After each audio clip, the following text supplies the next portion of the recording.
There's something loose in here. It's a mono set, but I don't care. And yeah, I'm gonna bring it home, cut the walk short, because this is one hell of a workout. Still has the cord. I can barely feel my arms right now. Anyway, what is this? A computer case?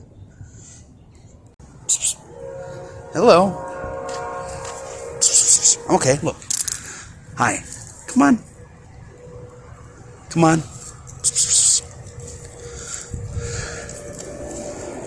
You're not gonna bite me if you want belly rubs, do you? Like the other cat?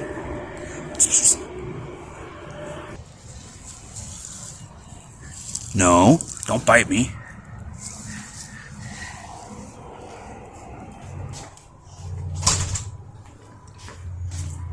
This thing is filthy.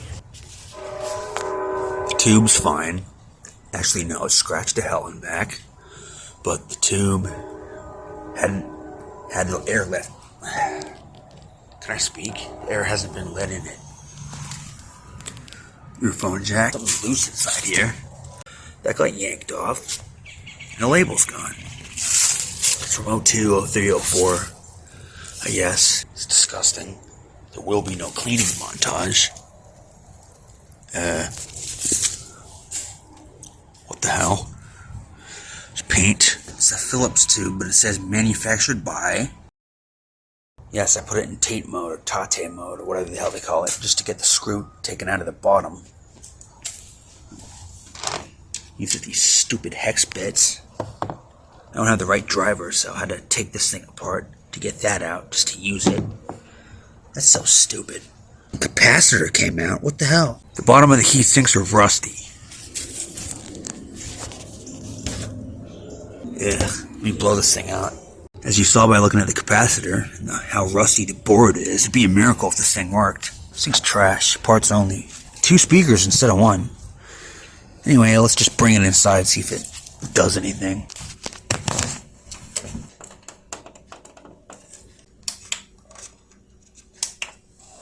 Here's the info right there.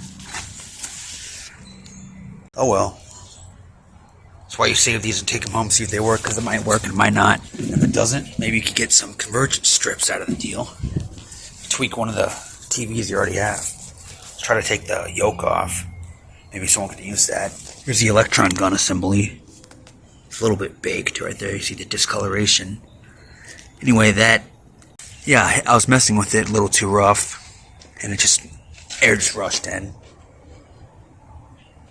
So, I might salvage a few of these resistors, but a lot of the capacitors, that one's ripped off. Crazy.